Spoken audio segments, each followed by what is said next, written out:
Get the cheese to sickbay. The doctor should look at it as soon as possible. It is the way in which we propagate our species. Please demonstrate how this is accomplished. So, what's next? I don't know. Hi, welcome to Intense Trek, a Star Trek recap and ranking podcast. I'm the evil Mirror Universe Charlie Etheridge-Nunn, a writer and fan of the highly nuanced Frank Miller comic Holy Terror. Hello, I'm Evil Miles from a parallel universe, and I'm a fan of the Jeff Johns metaphysical classic Doomsday Clock. For some reason, I also sound like Alan Moore on Quaaludes. This is part of the Nerd and Tie network, which we have infiltrated and will rise through their ranks one stabbed back at a time, whether it's their crime fiction or actual play podcasts. Each episode, we're going to watch stories from 3 different Star Trek shows and rank them on a big list from worst to best, but, you know, in an evil, totalitarian way. In this reality, we're on the 39th film in the Dark Universe franchise, and Miles and I have had to swap facial hair to show how different and evil we both are.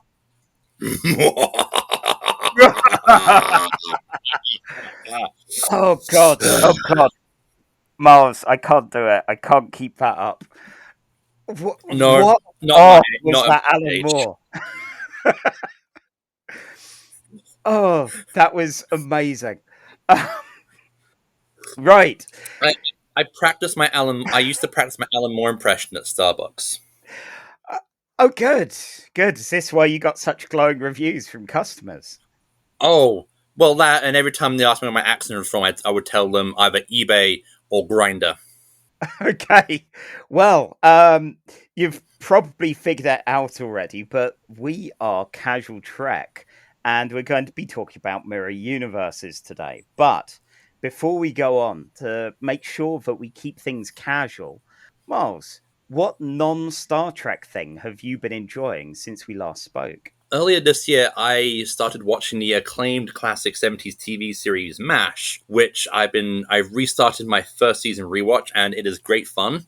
In the comics verse, I have been rereading the 80s Justice League International incarnation of the Justice League, where Batman knocks out Guy Gardner with one punch, and Just one punch. And Booster Gold have a lot of laughs, and Black Canary looks really 80s. Yes. Which is a shame, because I do like the original look.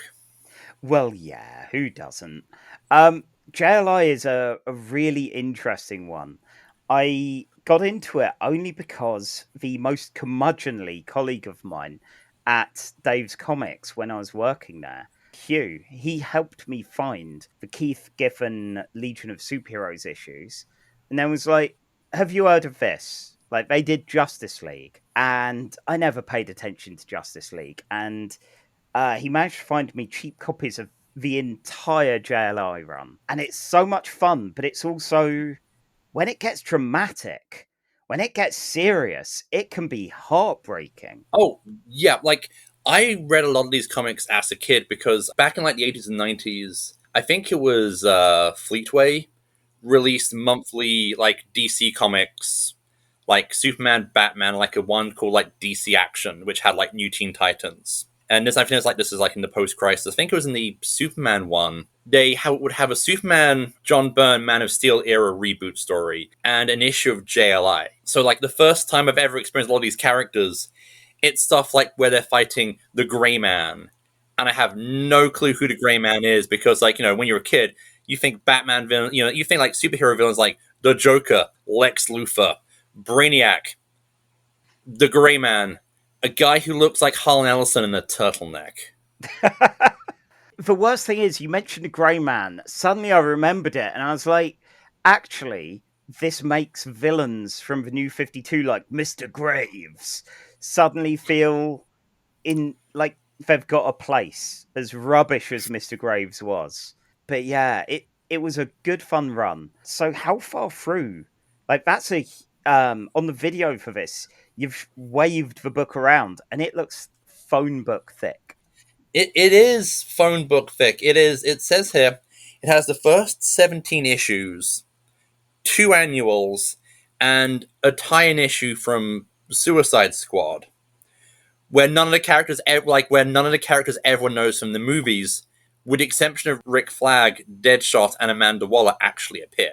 But that's also written by John Ostrander, one of the best Star Wars writers out there, because he wrote a lot of really good Dark Horse comics, like the Clone War era, prequel era comics, Star Wars Legacy, where Luke Skywalker's death's drug-addicted grandson tries to be dark and gritty with his skimpily attired purple Twi'lek girlfriend, because clearly John Ostrander really likes writing sexy lady Twi'leks. They appear a disturbing amount of times, almost a Claremontian amount of times in his Star Wars comics. Wow. And what about you? For me, I've been enjoying a show which I'm extremely late for party, but that's because it's not actually come out here in the UK. So I found Quick question. Yeah. Are you as late to the party as I am with MASH? No, not quite. Although I've seen barely any episodes of MASH, so I'm even later to the party than you with that. No, I found a bottle washed up on Brighton Marina. Instead for message, it had a USB. Sorry, you've got previous with this kind of thing then. Look, I've been to Brighton Beach and I have the tetanus shots to prove it.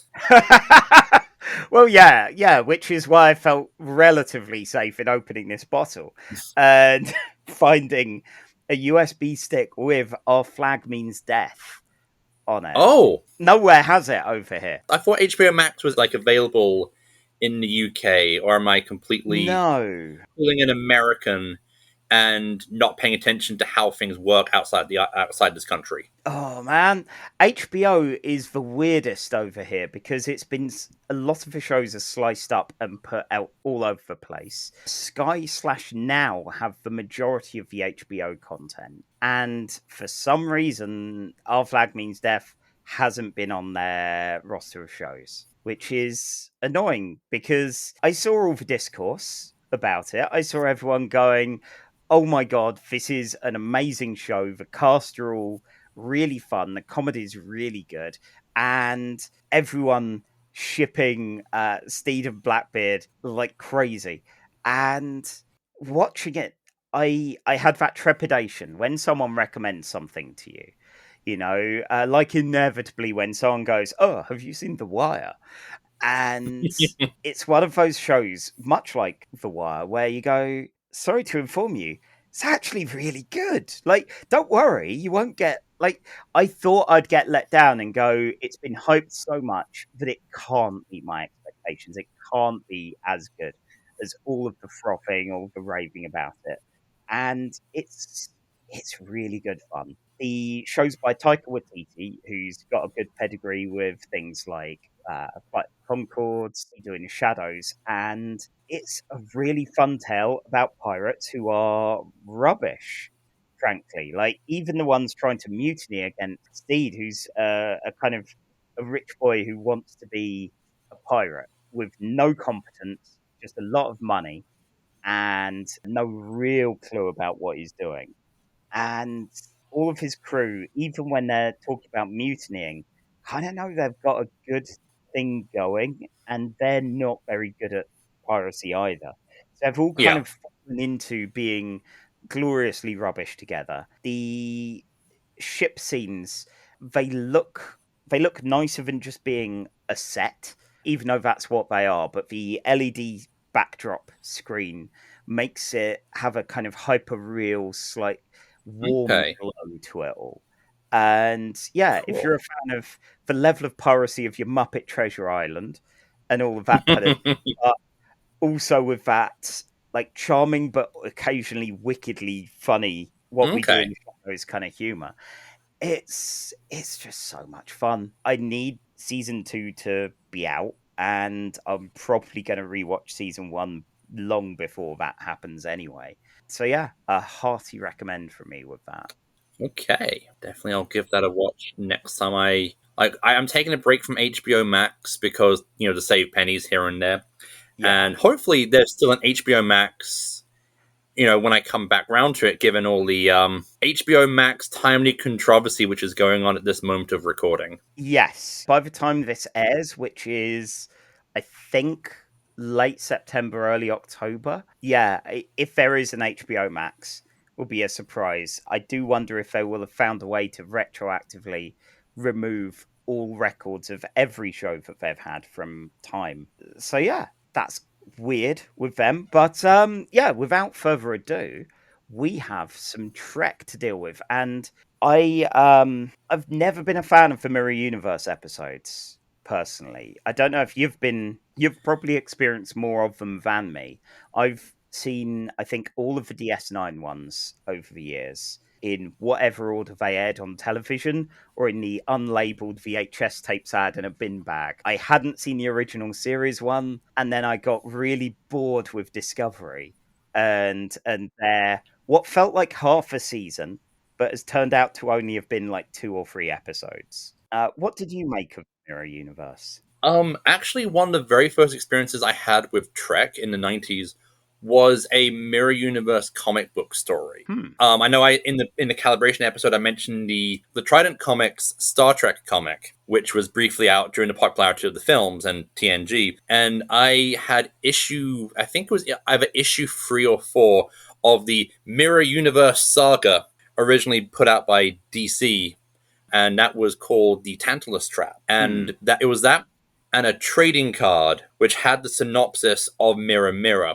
I never actually saw the story itself until I could pick up the DVDs in the early Y2Ks. The DS9 ones, which I've seen, are fun. They feel much more kind of fun and campy than the rest of the show. It kind of feels like they go, okay, let's just act out an episode of Blake 7 for 50 minutes, but with money. Yeah. I will probably mention Blake 7 a good 5 or 6 times during the course of this episode. Okay, I'm going to quickly invoke Sand Timer. Okay. Because I'm going to have to go on a ramble. Okay, right. I have Sand Timer.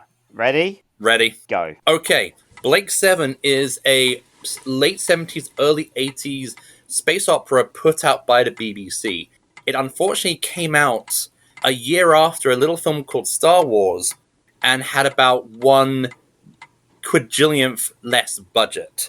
It is basically Robin Hood in space, where our brave freedom fighter Rog Blake wakes up and realizes, oh no, I live in a totalitarian space empire, I should do something about it, promptly gets done up on false child molestation charges, and gets shipped off to a penal colony. This is the first episode. By episode 2, he's escaped from the spaceship taking him to the penal colony, found an alien super ship, and a bunch of criminals who he was escaping with, and immediately goes, right, we're gonna start the revolution.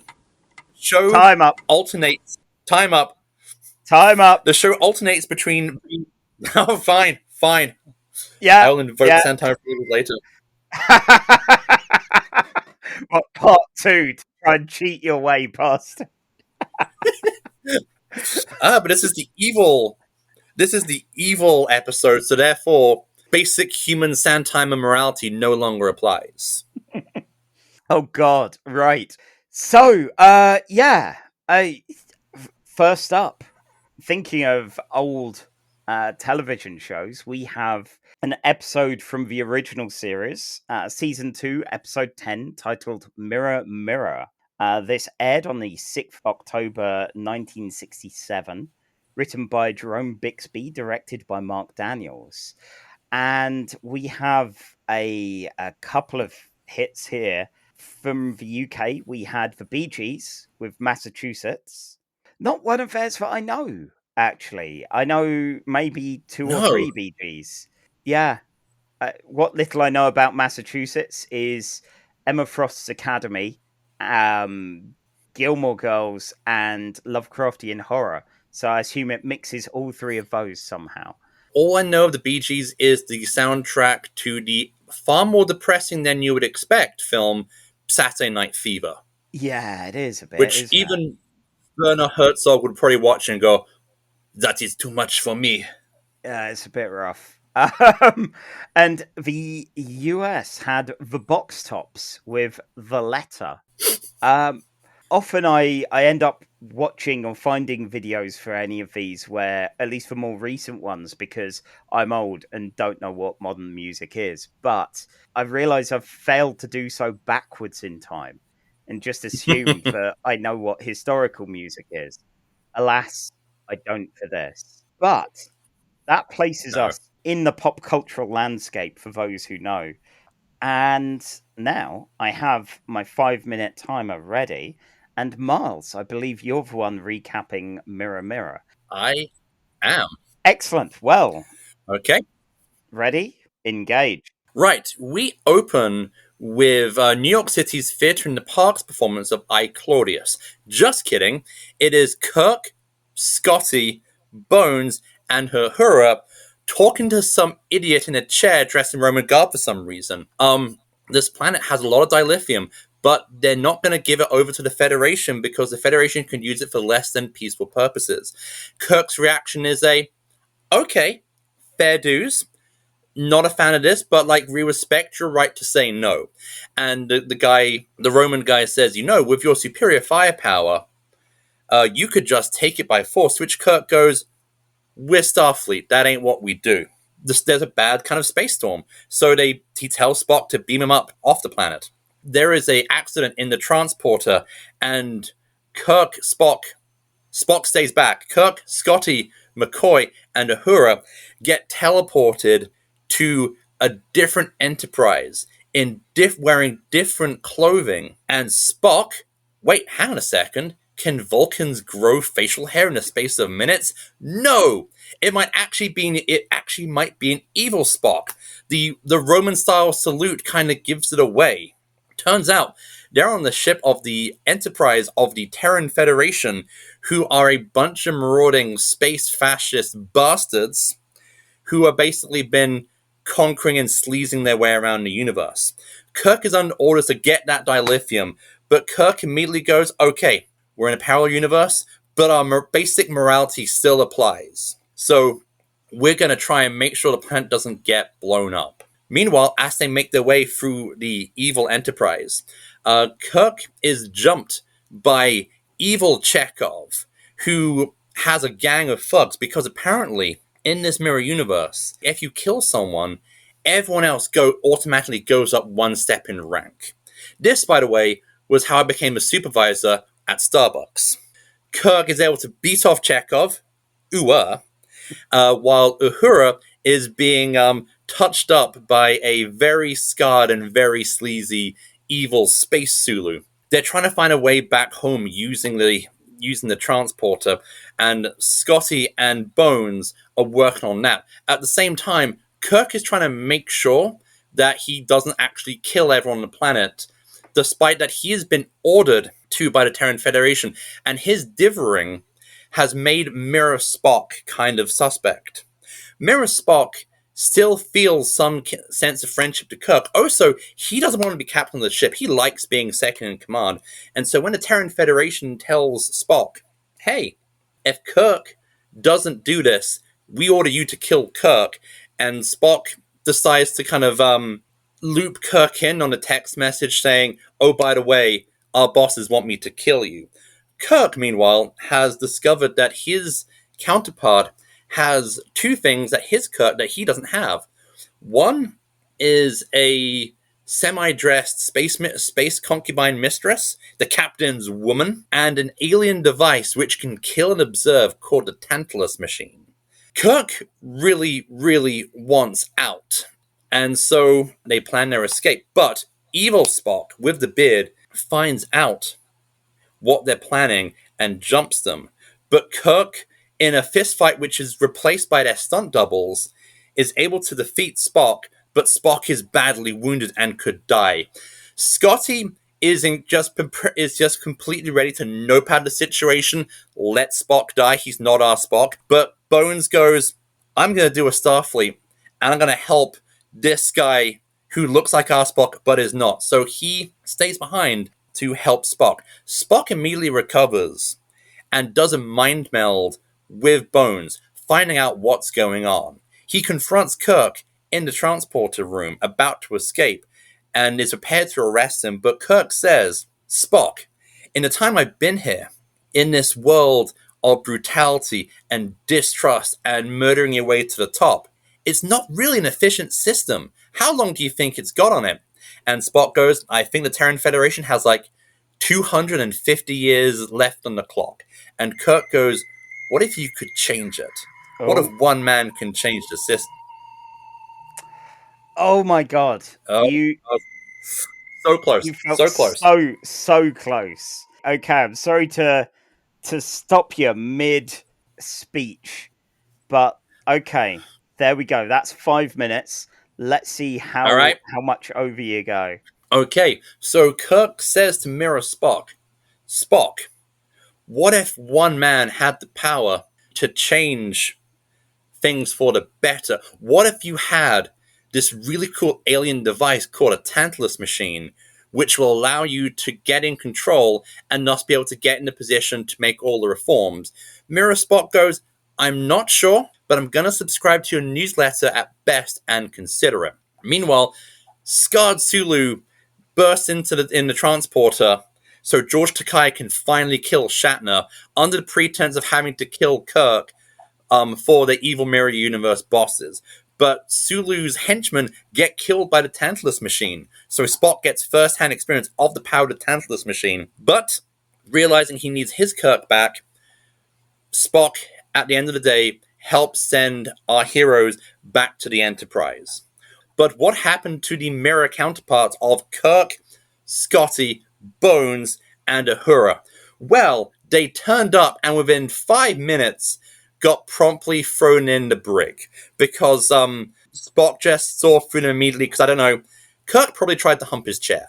And as they escape, Kirk is like, man, Mirror Universe Spock, he was a bit of alright, wasn't he? And Bones was like, yeah, Mirror Spock, kind of alright.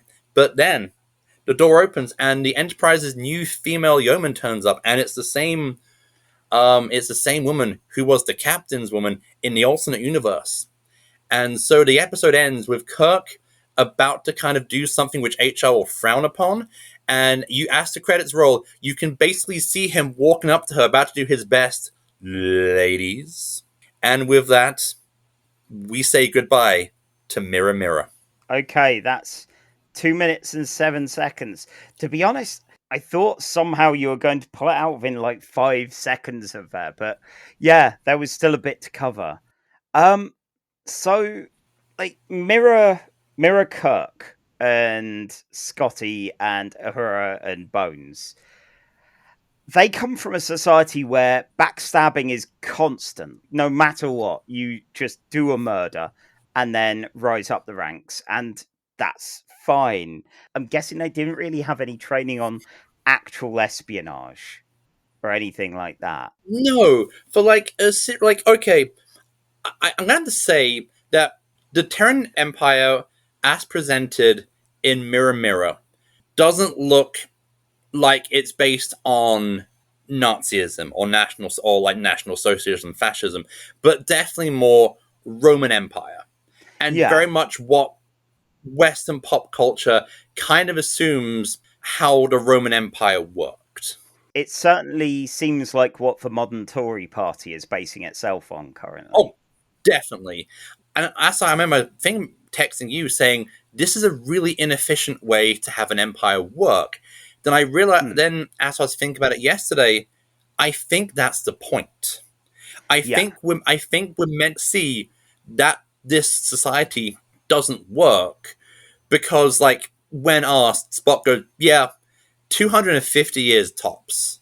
And after that, boom, collapse. Yeah, spoilers for the DS9 episode we'll be covering, but Spock was a bit optimistic when he gave that amount of time. But yeah, it's an interesting one. They're definitely not an efficient empire, but then it feels like even though they're somehow in space the same as the Federation, it feels ultimately pretty stagnant. Like they've not really learned or grown at all. They basically have the biggest guns, and that's how that's how they probably dictated power for like who knows how long. Mm. And yeah, like part of me, as I was watching, part of me was like, I wish we had seen more of like the mirror universe versions on like our Enterprise. But it is kind of funny that they're kind of worrying about what they could be getting up to, and we immediately jump cut to Spock just basically all but yeeting evil Kirk into a cell. Like that bit is actually kind of funny. Oh god, yeah, that's so good. That kind of, oh no, they're going to be having a hard time. Nope, no, frankly, Nope. they're Nope. probably doing better. Spock's got this. At the same time, even though this is a universe based on distrust and backstabbing, we see that Spock still has some measure of friendship, or at the very least, respect for his Captain Kirk. Yeah, Because he seems to be like the line, basically, even if it's his own interests, he seems to be going out of his way to make sure Kirk doesn't get killed. it's interesting, really, and I think seeing it as the Terran Empire, and Spock's obviously done well, but is an outsider to those philosophies and those ideas, even if he's half Terran himself. Maybe that's some kind of indicator that actually having a sense of camaraderie and not a sense of I need to hire a gang, kill my way to the top, and get killed by one of my gang. And that's fine. That's just the status quo here. He's actually like, I've got a mate and I'm fine being second in command because I can still be, like powerful and shady and all of these things with my boy Jim in charge. It's interesting to see. I don't think it had a lot more that it could do. As fun as it would have been to see the mirror versions in the normal universe, I'm pleased that this isn't one they return to again and again and again. It's fine left as is. It's a 50-minute episode of TV, and it's fun for it. Watching it, I'm thinking, it's the only time George Takei ever gets something to do in the original series. He's either evil or crazy, because this is the most I've ever seen Sulu do in an episode of Star Trek where he's not got his top off, waving a sword around. It's it's a shame really because he can do good work, but maybe they were like, actually, he's good when he goes big, and let's use that sparingly. He's really kind of like, he's good as evil Sulu, and he's kind of just perving all over Uhura, who is wearing the most fantastic boots. Those were the best boots. Actually, that's something. I watched the episode in two parts over a couple of lunch breaks. And for one of them, I think for the latter half, my lodger, Lee, was there and watching it. And he saw Uhura drawing the knives out of the boots. And everyone with these tiny, tiny little knives and going, they've got phasers. Why don't they use the phasers? And I was like, Lee, a phaser effect would cost money. Like, sure, there are more dignified things to do than wave around, something that's about the length of a pen. Okay, speaking of the scene where Uhura is like trying to pretending to seduce Sulu, and then pulls a knife on him, and basically starts emasculating him in front of the bridge crew. There's the two red shirts standing by the lift doors, and the one on the stage right is like smirking. He's watching just Sulu basically getting cock-blocked by Uhura, and he's like, this is my kink. This is what I'm here for. This is why I joined the Empire, to watch my bosses basically get humiliated in front of me. Well, good for him. I hope he's living his best life in the Mirror Universe. I really enjoyed it. I didn't really have a huge amount else thoughts wise with this. Like the death device, the kind of the one that Kirk's like ship's woman, who is Cersei Lannistering her way from captain to captain by the sounds of it. Like at one of the big pivotal moments, she's the one that goes, just push the button, eliminate Sulu's mates. Yeah. I was wondering when that was going to get put into play, because this episode feels like there's a lot cut out of it, because they get to the conclusion within 3 minutes of the closing credits. Yeah.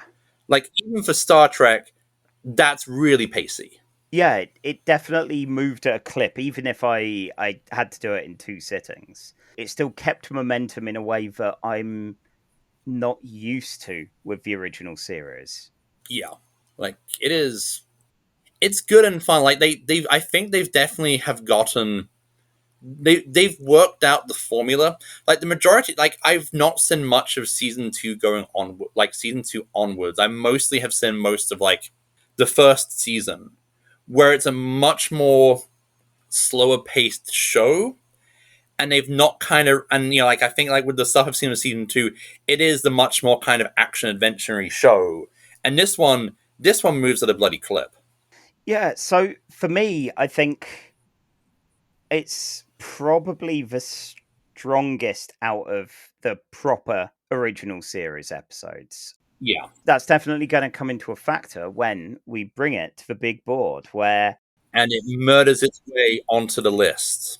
Yes, exactly. So we have a big list of best to worst Star Trek episodes. At number 1, we still have Emissary from Deep Space Nine. And at number 12, we still have Broken Bow, the pilot for Enterprise. And there they will probably both stay, at least for now. And yeah, looking at the original series episodes, the top ones we have are The Cage in at number 4, and then Errand of Mercy in at number 6, currently at like the midpoint. And I think it's definitely better than Errand of Mercy. I think it's better than The Cage just because it does stuff. And I like The Cage, don't get me wrong. I enjoy all the hokiness of The Cage, but this accomplishes more with the time that it's got. So I'm definitely, so like The Cage is number 4, right? Mm-hmm. Okay, I like the idea of putting Mirror Mirror in at number 4, because it means that once, like how Mirror Kirk ascended captaincy of the Enterprise, he ascends to captaincy of the list by stabbing Pike in the back and stealing his spot. So I feel thematically this has to go in at number 4. Like, I can pop this on again, and not just for the boots. No. And I just realized my stepdad has started listening to the show. Effie's still hearing it up at this point. Hi, Phil. Love you. You are learning all sorts of strange things about what I like in life. And turnabout is fair play. All I'm going to say. Yeah, this is where I'm quite pleased for my father's acknowledged the existence of this, and that's as far as he'll go. So, yeah, there we have a number 4, Mirror Mirror. Great. So, next, we have a bit of a fast forward through time to Deep Space Nine. And that means I'm up for this one. This is Deep Space Nine, Season 2, Episode 23, Crossover. The episode aired on the 15th of May, 1994. The teleplay is by Peter Allen Fields and Michael Piller. The story by Peter Allen Fields and directed by David Livingston. So neither of us have good hits on our sides of the pond. The number 1 hit when this aired in the UK was Manchester United FC with Come On You Reds. I've not heard it, but I've also never heard a good song put on the charts by a football team. So I can only imagine what that's going to be like. Have Brighton Hove Albion put out a song? I feel like they must have done. I don't know, but now I feel I'm going to have to look just in case. And it will be bad, but I will. I'm kind of surprised that, like, I have a bunch of friends over here who are into football. And I'm surprised that Brighton's doing really well this year. Yeah. I think we're like number 4 according to a list my mate showed me. I've no idea, but I just know they're doing well, as my team leaders are both big Brighton fans, and yeah, good for them. I have my American friends. Like, I have one who's a fan of Manchester, and I have one who, for some reason, is into Fulham. I don't know why. Just Fulham. Yeah, It's fun to make fun of him for. Like, I get Manchester, I get Chelsea, I get Arsenal. Fulham. yeah. As a kid, I wasn't a sports kid. The kids who were in the school were all like, okay, who do you support? And I think it was Liverpool or Arsenal, and those were the only two answers. And just because I liked their colours, I said Aston Villa, and I learnt no facts about them. And you were tarred and feathered and never went to school again. Pretty much, yeah. That was the closest I've ever come to knowing anything about football or really acknowledging any of it. But yeah, that's the UK number one. The USA had All for One performing I Swear. I think I know it, and I don't think I care for it. That's, yeah. Yeah, All for One is a name that rings a vague bell. So yeah, I might be thinking of something else a bit boy bandy. maybe. I've not heard it. I only know All for One for like the context of like that's a thing from the manga My Hero Academia. And I'm just thinking with Manchester, what was Britpop taking an off week? Because like this is the mid-90s, Britpop ruled the charts back home. Yeah, I mean, not so much in the US fair, but yeah, it is the one I'm thinking of. I've no idea why Okay. I know this song at all, but it was not good. You weren't a Manchester United fan, that's why. Or an All for One fan. So I'm looking at my notes, and I can tell I'm already going to run long. So yeah, if you sort us out with the timer, we'll see how far I can get. Ready? 4, 3, 2, engage.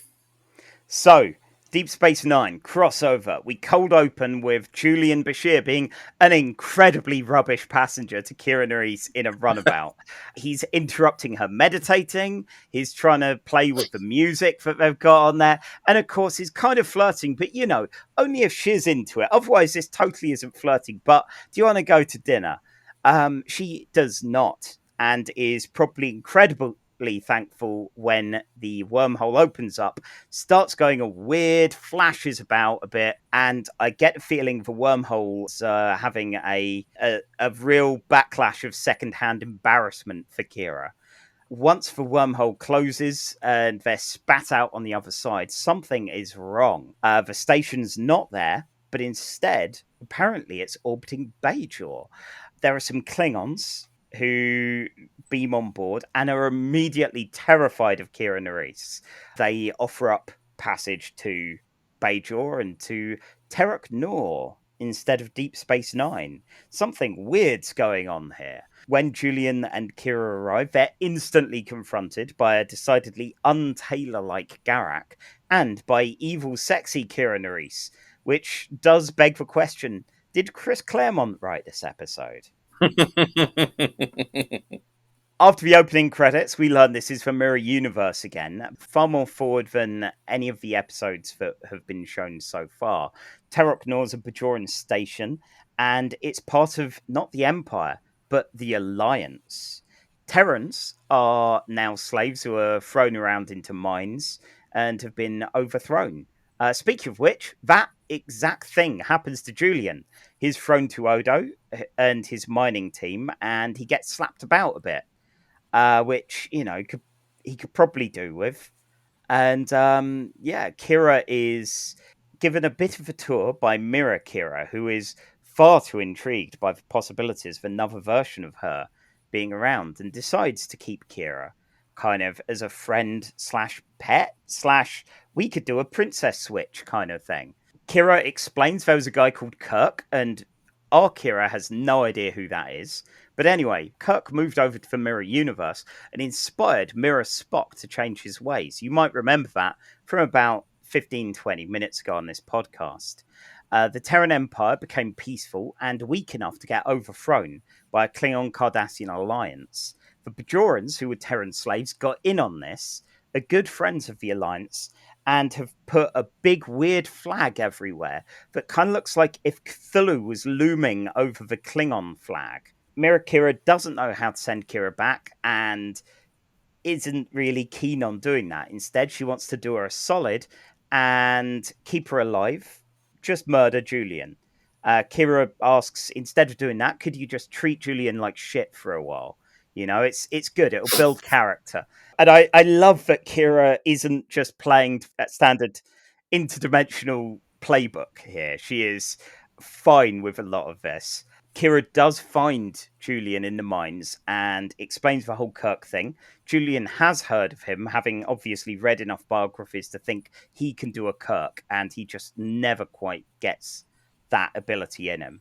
Julian reckons he can speak to Mirror Miles because he's probably good with transporters, even though he is also working the mines here. Kira finds Mirror Quark, which is a bit sad, really. His bar's a lot more sedate, and he doesn't even know what gold pressed latinum is. Instead, he's been smuggling Terrans out until he gets caught by Garak and dragged off for interrogation before he's able to help Kira. Mira Sisko shows up. Good timing as he goes, this bar, it's mine now, and starts pouring himself some drinks. It turns out he's a jolly but evil pirate type. And he starts, chucking drinks around for everyone and explains that he's been summoned here by Mirror Kira because she's got another Kira to play about with. And he's impressed by there being a Kira, and she's a bit surprised that a Terran is let to do anything good around here. Apparently, he has no conscience about anything. I'm going to have to stop. I'm gonna have to stop you there. Oh, you have failed the Empire, and thus you are punished to 5 to 10 minutes in the agony booth. Oh God, not the agony booth. Yes, the agony booth. It really itches. Your punishment in the agony booth is to finish recapping the episode, and as soon as you would finish in a clear and concise manner, you'll be executed, and we all go up in rank, and you'll be timed. Your time in the agony booth begins now.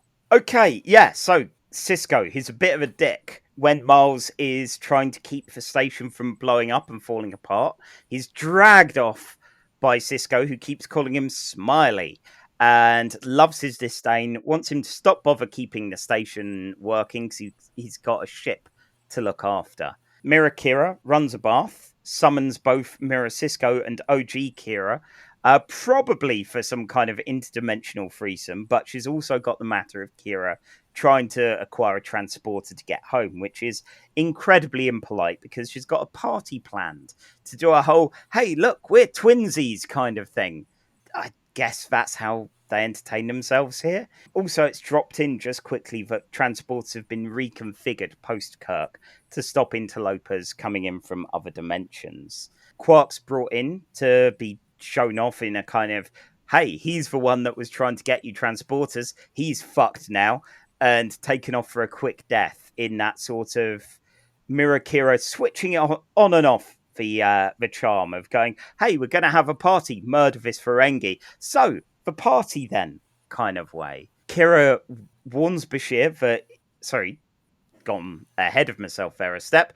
Kira gets confronted by Mirror Garak, who's very eager to help her get home because he's had enough of one Kira, let alone two.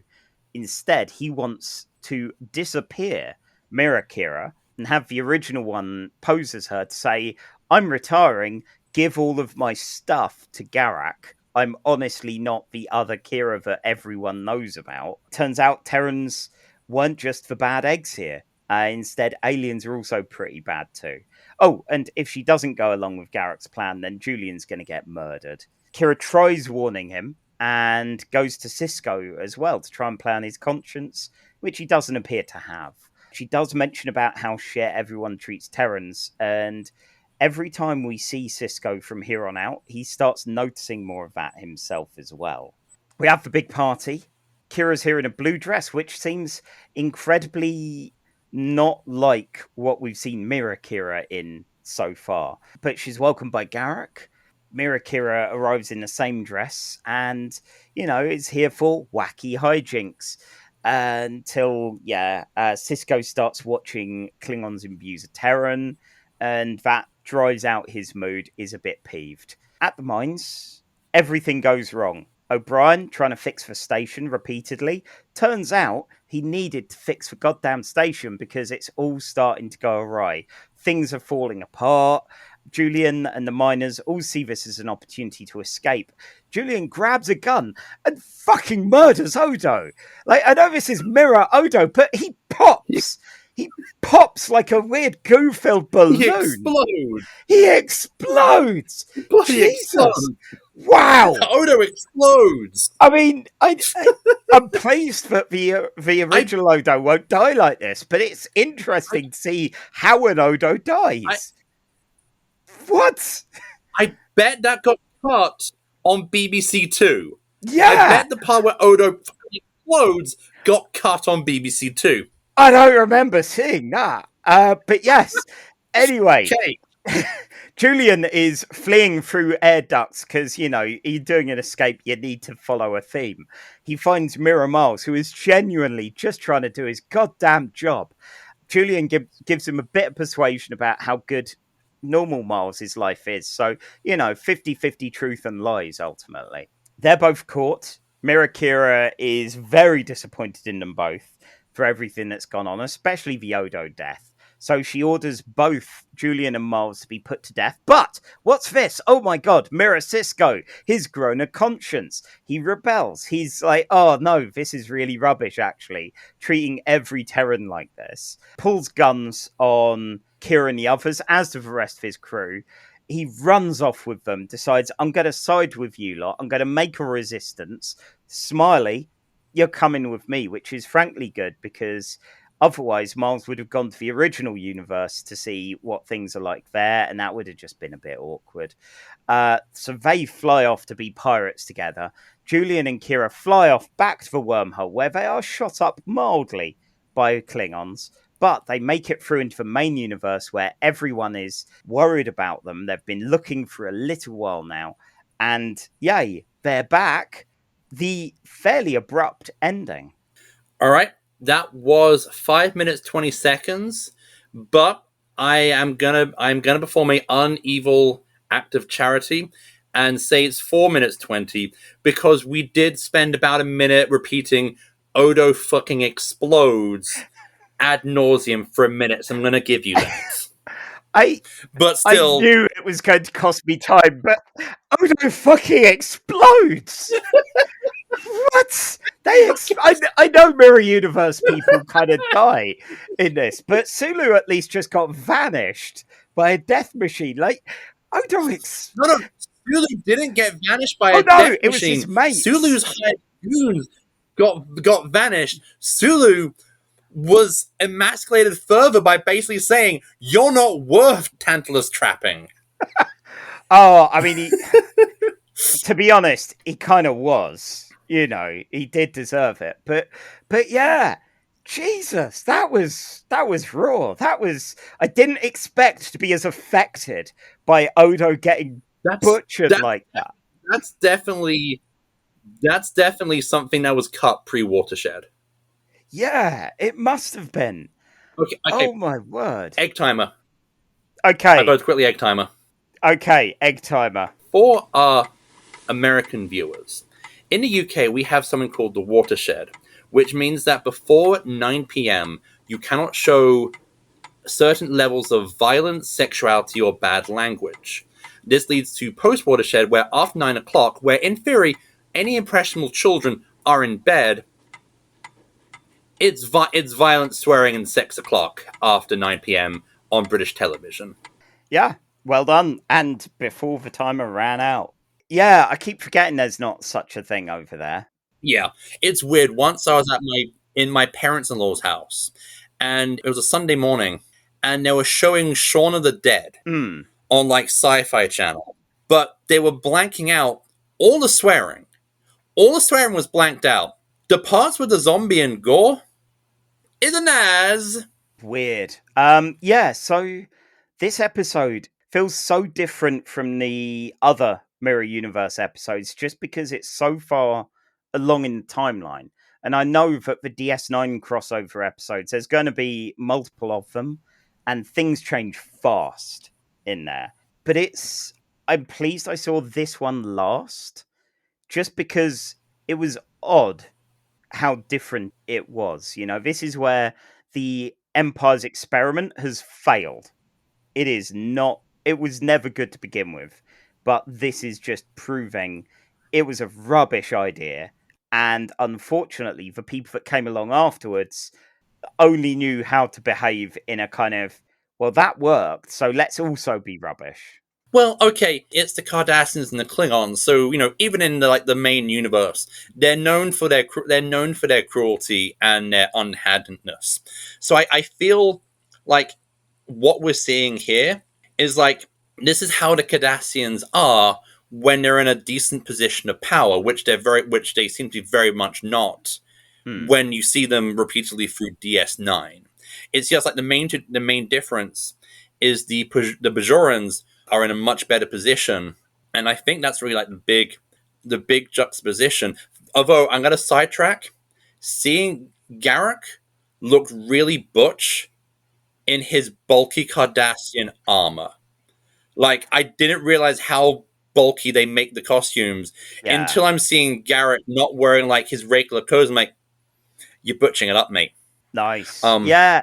I like when they are able to just have a quick break from Garrick being, the fun, slightly Faye Taylor, and go, oh no, he was a real piece of work. He's not a smart man.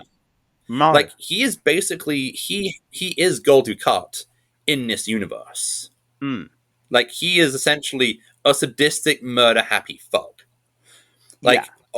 I really liked Kira. And it's not just because of the PVC, although the PVC helped. It does help, yeah. Because I was expecting, from my memory of some of these episodes, I was expecting her to be more of a sadistic space villain, like Servalan from cult British TV show Blake 7, whose main villain is what if Joan Collins was in charge of the SS? Whereas Kira here, she's evil and sadistic, but she feels more like a spoilt child than anything else. She just wants a friend. She does, she clearly has all this power, all this authority, all this respect and fear, but no one ever gives her the love she wants. So when she sees Kira, there is that kind of pseudo-sexual kind of tension, but at the same time, it just always feels like Kira, Superintendent Kira, just kind of wants someone that she can have as a girlfriend, as in a friend who is a girl. Whereas, I like the fact that our Kira was kind of okay with the idea of Bajor being in charge and wanted to make some notes so that she could take back. And it was nice to see Kira be manipulative, because she is Kira is very much like a blunt force instrument normally, so it's nice to see Kira showing actually a very kind of manipulative streak that she does show on and off. And I think that just really gives her layers. Yeah. When she was being told why Bajor got where it is and how things were, I know a few minutes in you go, oh, she's just buttering up Intendant Kira to kind of placate her temporarily. But an amount of her, we need some of this strength back where I'm from. All of that. While it's an angle, you could hear what she's saying. There's definitely an amount of sincerity, an amount of belief, even if she's mainly trying to get home. And that's more fascinating than your standard kind of, well, we know the rules, standard parallel universe rules, hide, find a way back, all of that. So, maybe do something a bit more with it. I feel like this is definitely where DS9 being much stronger in its character work than TOS ever really was the show, because you've got 20 years of development on how much depth you can show on a weekly TV show, because it's not as broad as Mirror Mirror is. So you have O'Brien, who is the same, but he's just much more beaten. He's just completely beaten down. You have Quark, who is the same kind of friendly barkeep, but is also kind of like a crap version of Humphrey Bogart in Casablanca, because he's trying to help smuggle people out and to get his unfortunate demise where he is beaten, tortured, and executed. Yeah, you have Kira. The only one I never really bought was Cisco, because I felt like his switch from I don't care to Vive la Resistance reminds me of like Star Wars Rogue One. Like one of my big problems with that film is that the main character Jyn, she starts out going, "It's fine with the Empire conquering everything as long as you don't look up." And then, like by the end of the film, she's willing to like fight for the good fight, sacrifice herself for the cause, and you're kind of missing the part in the middle where the connective tissue kind of makes sense. And I feel like Cisco gets like a few brief looks, but then it's after O'Brien's really well delivered speech, which I have to wonder how much Colm Meaney, who is an Irish national, is channeling all the bullshit that's happened in Ireland into that speech, because he does kind of sell what would normally be like cheesy speech about wanting to be free, number 579, into something that really does kind of feel powerful, but it never feels that it's been enough to kind of sway Cisco. So going through it, obviously it's only got about 40 minutes to sell all these things. I'd be curious to know how Cisco ended up in the position that he was, and what changed, like where the roads diverged between that Cisco and our Cisco. And you can see, even though it's only minor moments, the second that Kira tries to sell Cisco on maybe what's going on with the Terrans is a bit shit, maybe do something about all this, suddenly he is seeing it everywhere in all the microaggressions and all the aggressions towards Terrans. The moment that that one of them bumps into a rowdy drunk Klingon and is abused and beaten for it, all of that culminating in the sod it, let's just murder these two. We don't care, just sling up a noose, it'll show the others. I get that it's a breaking point, but of course it is a breaking point that's reached awfully quickly. Yeah. Do you want to... I found out a little bit of trivia, which is kind of ironic given what happens later in DS9. They wanted to have Michael Dorn play the Klingon, and he would have had the Garrick role. And then Garrick would have had like the side Klingon role, but they couldn't get him because I think they were still doing like the last season of Next Gen. So they swapped up and gave Garrick a bigger part, which is kind of ironic because Michael Dorn comes in as a series regular in like 2 years. Yeah. So yeah, it's a good fun episode, and that's lucky because there will be many more Mirror episodes in DS9 to come. And I guess there's the question of where we put it on the list. Now, we've only got 2 DS9 episodes, currently occupying the number 1 and number 3 spots, with Emissary and House of Quark, respectively. Would you say that crossover is better than either of those? No. Like, for all the PVC in the world, no. That's my criteria on this one. Wow. I definitely think it's like definitely in like probably in the 5 to 10 category. Is it as good as The Cage? Oh, there. So we're already skipping past Mirror Mirror in the number 4 slot and going down to The Cage. Is it better than The Cage? Oh, While I like the characters and I like all of the things there, it's the sets are all just grimy. They feel like they've just taken away half the lighting and they've not done enough. And what is up with all the mine stuff anyway? So are they mining? I don't know if I just wasn't paying attention, but it's a mining station. So do they just bring in asteroids and hack them apart there? No, because that's why the Cardassians came to Bajor and they strip mine the planet, and they take the ore up to DS9 to to refine it. That's Okay, why cool. that's why it's changed locations, because it's where the station used to be before it got moved to the wormhole in Emissary. Yeah, so I don't know. The mine stuff always was a bit odd anyway, of like, yes, you are here doing all of this in our kind of set of pipes and tubes and things. But if it's refining more than actually, carving it out, that makes sense. Anyway, my ignorance aside, so I think probably under the cage, we next have the Vulcan Hello / Battle of the Binary Stars. I'm gonna say it's better. I'm honestly gonna say it's better than the Discovery opener, because Odo fucking explodes. Odo fucking explodes. Like, they exploded Odo. Like, I mean, who like, does is that just like did they make an entire fake Odo out of goo and then just blow it up with a squib, or is it like a digital effect? Because like, it's a good effect, because like, they blow him up. They really did.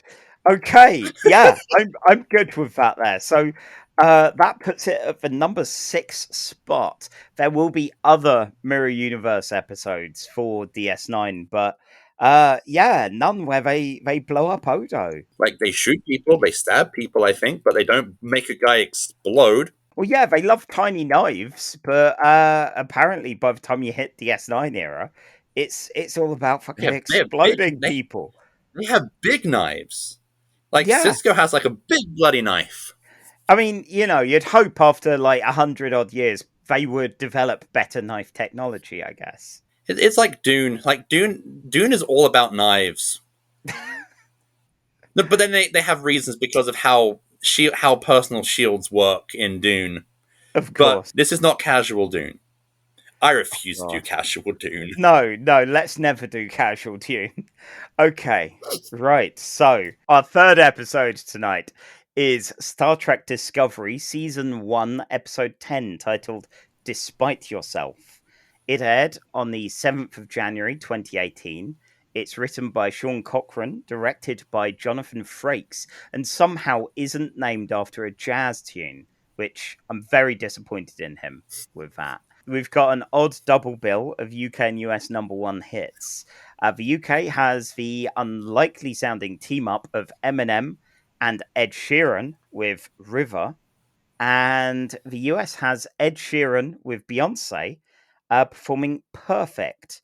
I don't care for Ed Sheeran. I didn't listen to either of these. That's too much.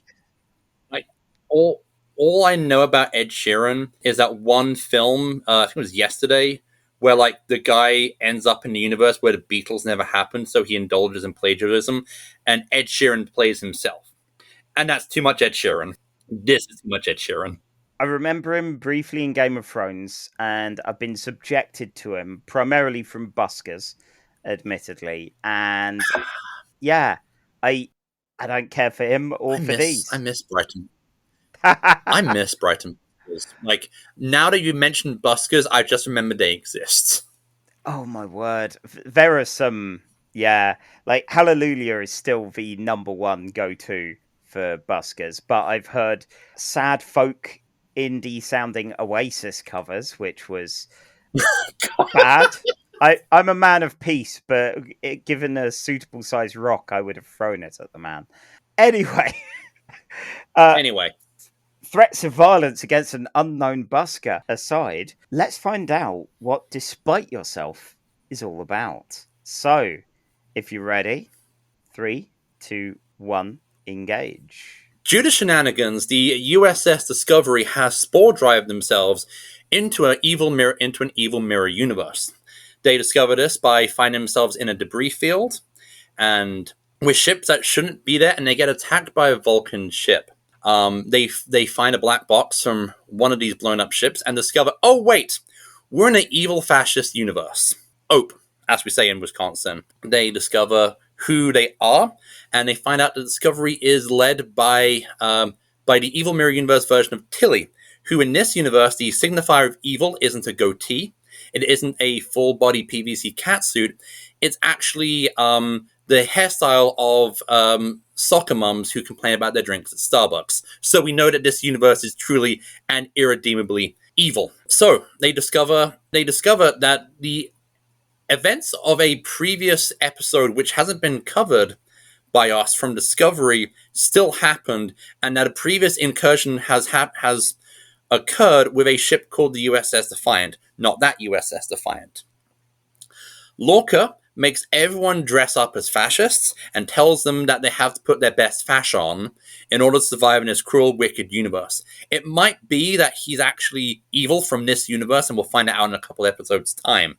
But in this universe, he actually led a revolution and killed this universe's Michael Burnham. They hit upon the old, let's disguise myself as my evil duplicate caper and pretend that Michael didn't die and actually captured Lorca. They go to the mirror universe of the Shenzhou, the ship which was blown up in the Battle of the Binary Stars. We did cover that episode, which is captained by Connor, who was an extra who got killed in that episode.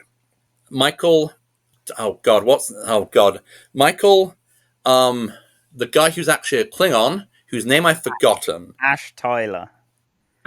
Ash Taylor and Lorca go aboard the Shenzhou. Captain Connor immediately tries to kill Michael Burnham to maintain his rank as captain. Michael doesn't do a Starfleet. Instead, she shacks the guy in the lift to rapturous applause. And they're heading off to meet the Emperor to get the information they need. That is the A plot. The B plot is that, oh my god, names are failing me today. Oh, no. Is that the engineer who's in charge of the spore drive is comatose. Stamets.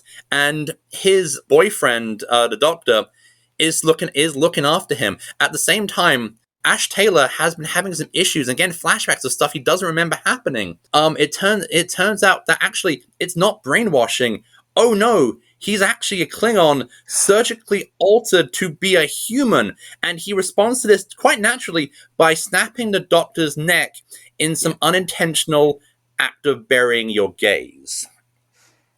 And that hasn't been discovered in the B plot, because Ash is now ends the episode shacking up with Michael Burnham in the evil Shenzhou, and I believe that is it, because not a lot happens in this episode. Oh my word! Really? Yeah. I mean, you basically kind of. Did I sum it up? I mean, did I actually yeah. There are bits, but we can chat about those. That's minus 1 minute and 30. Minus 1 minute. Champion. I swear, Champion. only when we do Picard episodes will they get shorter. You know. Okay, I am waiting for the animated series episodes, which we take like 10 minutes to describe. Oh no. Okay, so yeah, so there's still this is set before the original series Mirror Mirror, and it's still a heavy patrol-based society.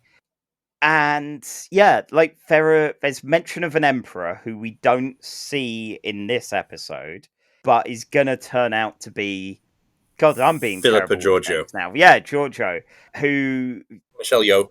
Yeah, who is very good, but also might have outstayed her welcome, in my opinion, in the future seasons a bit. She's a good actress, and have you had a chance to see Everything Everywhere All at Once yet? It has literally just appeared on Prime, so it is one of the next things that I will be trying to see. Because she is amazing. Okay, I'm not she is amazing in everything I've seen her in, but Everything Everywhere All at Once, she's bloody amazing. When I was watching the episode, I hate the term show don't tell, because I believe it's one of those terms which has kind of, its meaning has been mutated beyond all recognition, and it's now just kind of used as buzzwords by people who have very strict ideas on how you write different formats and mediums. Yeah, people that just want a Wikipedia entry. Yeah. What I came up with while watching this was what I called Warren Ellis syndrome. Uh-oh. Because... Uh-oh. Are we going to hit some problematic territory here? No. Warren Ellis is Warren Ellis syndrome. No. No, because like Warren Ellis, despite the problematic elements as a human being aside, he has this problem of padding out his comics and clearly writing for a trade paperback. I could have called this Bendis Syndrome because he's far more guilty of it. And that's how this felt. Because, like, the reason why I was able to, like, sum this up with a minute to go, champion, I'm never going to live this down. is because, like, not a lot happens. And there's a lot of talking about how they're in an evil, cruel mirror universe. But not a lot actually happens. It's them talking about it. And, like, the best bit is where Tilly has to pretend to be evil. Yeah. Yeah, this is why I selected this. Because Tilly is wonderful. Yes. Like earlier in the episode, she manages to annoy Stamets into lucidity very briefly. And it's good that she gets more confident as the show goes on. And that's reflected in kind of how she is and where she goes career-wise. At the same time, the whole Captain Killy thing is... It could have been more wacky than it was. And it's somewhat wacky. But it's very Whedon-esque in like, we're a serious show who's trying to do comedy. Then again, it's Star Trek. Seeing Star Trek do comedy is always kind of difficult at the best of times. And I feel like the modern era of Trek kind of falls back on characters kind of being eccentrically wacky in that kind of postmodern Whedon style does get a bit grating, even if I find the characters a lot of fun. Yeah, I think my threshold for that kind of bullshit is higher than yours, but yeah, sometimes you go, oh, this is a little jarring with them. I find as much as I gushed about Strange New Worlds in episode 4, there are a couple of times where it's like, you feel like someone who's presenting a Geek and Sundry show with some of the cast members.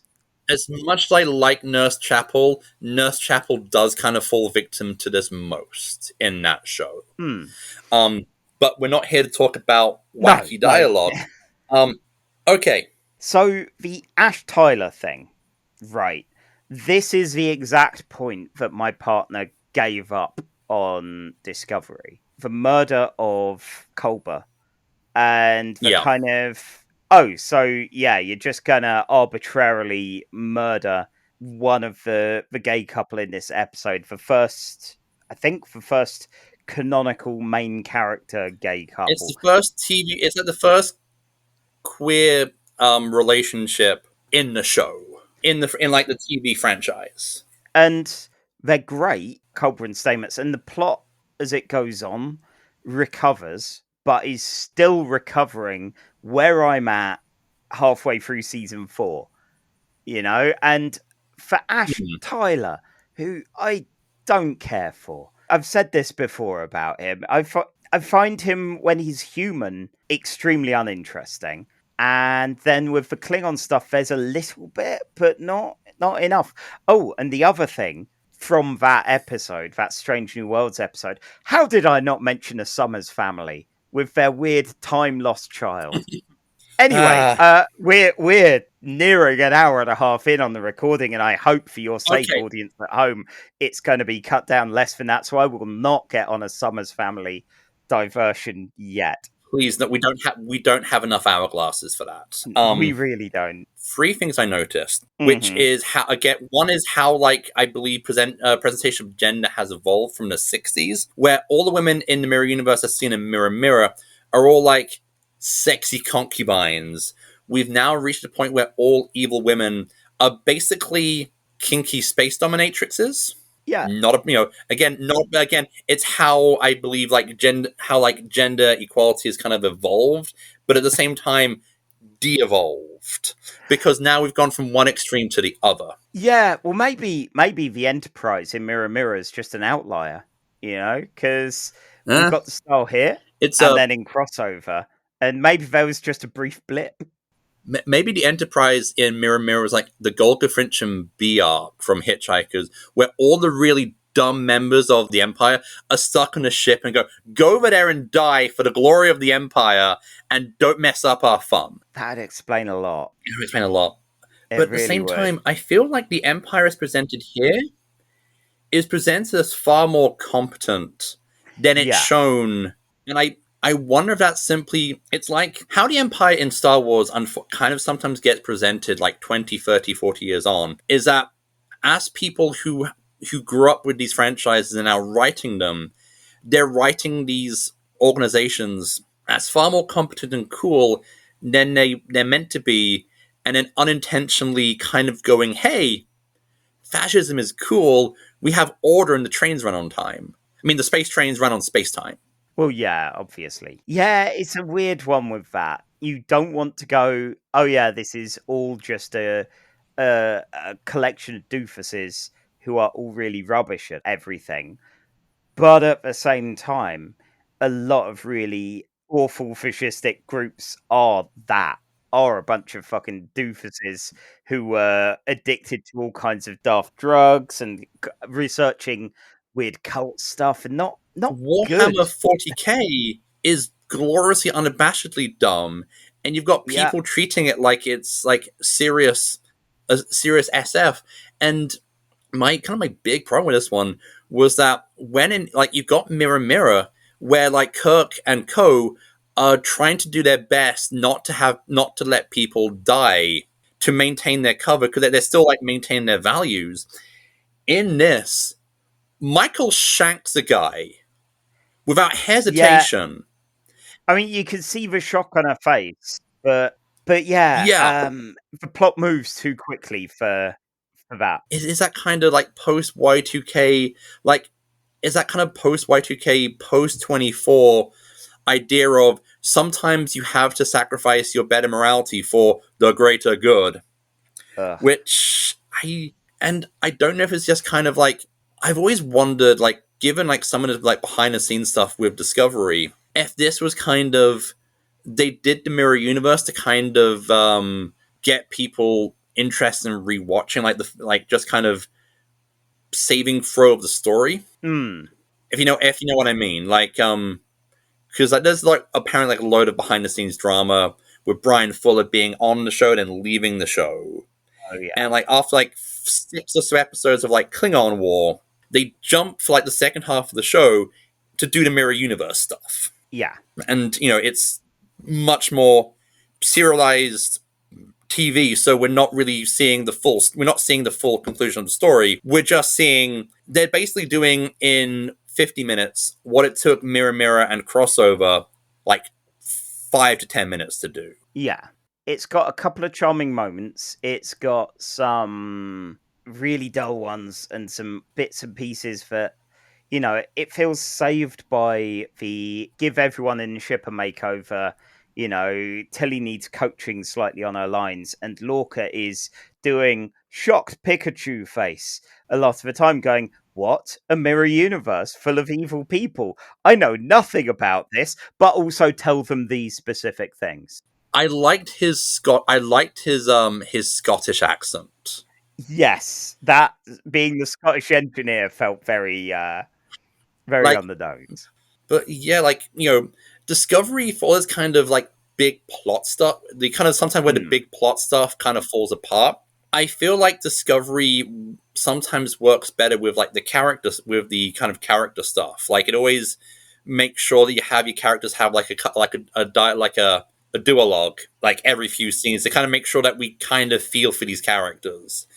But at the same time, you kind of want the plot to be moving, and the plot doesn't really move. So, speaking of plots moving, it's probably a good time to have a look at the big board. Now, I'm having a look here. We got 2 Discovery episodes on the list. We got one at the exact halfway point with the Vulcan Hello and Battle at the Binary Stars.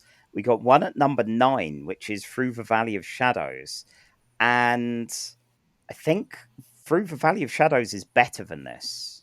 As much as I had things to enjoy, they were moments to enjoy rather than whole storylines to enjoy. And, it did the impossible of making me care about Ash Tyler and his offspring. there's an old term which is used in Doctor Who called moments of charm, where the script editor Terrence Dicks asked John Pertwee what he kind of wants to have his character do, and like John Pertwee was like, just give me a few moments of charm here and there. And so like you have little scenes where John Pertwee's Doctor gets to talk about how wonderful daisies are, or just like these little moments where you see that the character is more than just kind of like this very camp, flamboyant James Bond type, and that he's like deep down this very emotionally caring alien. And that's this how like those small, like the bits where you have Tilly and Michael, or Tilly trying to make Stamets wake up by being annoying, are inherently charming and delightful. It's just not really, that's not going to carry an episode. So, up until recently, this was our halfway point, and now it's right near the bottom, because we've picked some top-heavy episodes. How does it fare to Encounter at Farpoint? It's a difficult one. Like, that always feels like a difficult bridge to cross. I really don't want to say that Encounter at Farpoint is better, because I know I'll probably get jumped in the streets. But at the same time, I want to see Grappler Zorn's jam band. Encounter at Farpoint is bad, but it's one of those, it's almost Plan 9ian in its, this is bad, but I will watch this far more than I will watch Despite You. Because, like, it's chapter 10 of, like, a 16-episode story. It has far less rewatchability unless I'm watching the whole of Discovery, and that I feel like every time we talk about Discovery, this is what's going to keep losing Discovery points.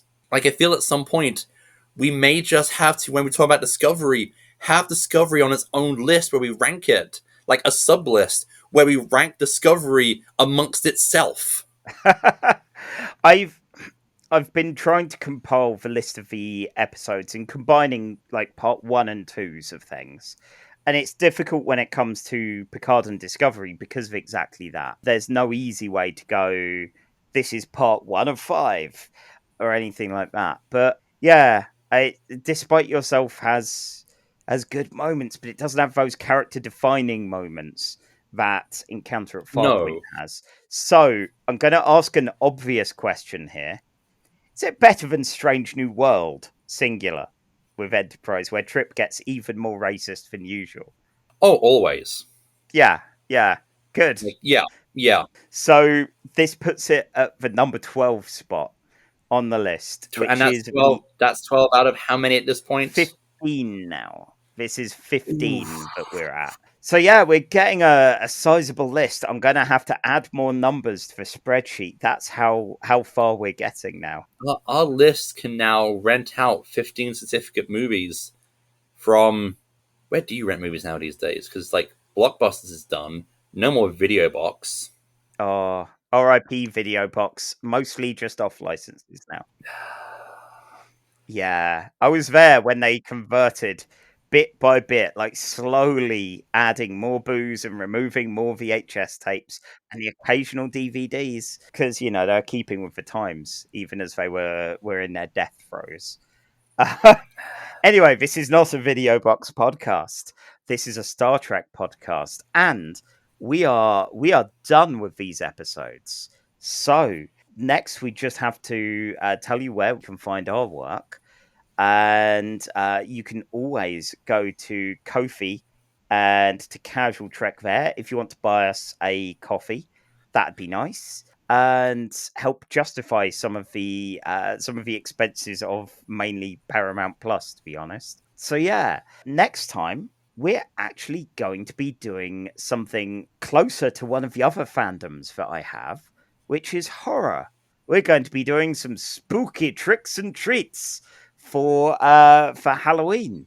And if I'm lucky and have timed this right, the episode will be airing on Halloween itself. Oh, yes. Outside the show, you can find me at Who Dares Rolls, where I talk about independent role-playing games. You can find my comics at skyshark.itch.io and on Twitter at Charlie_EN, where I post about X-Men literally every day. And you can find me on Twitter at @manmiles, where I make fun of conservatives and talk about Doctor Who an unhealthy amount of time. It's valuable work. It's valuable time. And you can also find me at places I'm not going to say out loud because that will constitute as stalking. Yes. So, with all that done, we'll see you next time. Now go do a Starfleet. Live long and have a jelly baby. You have been listening to Casual Trek by Charlie Etheridge-Nunn and Miles Reid-Lobatto. The intro theme was by Alfred Etheridge-Nunn. Star Trek's owned by Paramount, and Casual Trek is part of the Nerd and Tie network.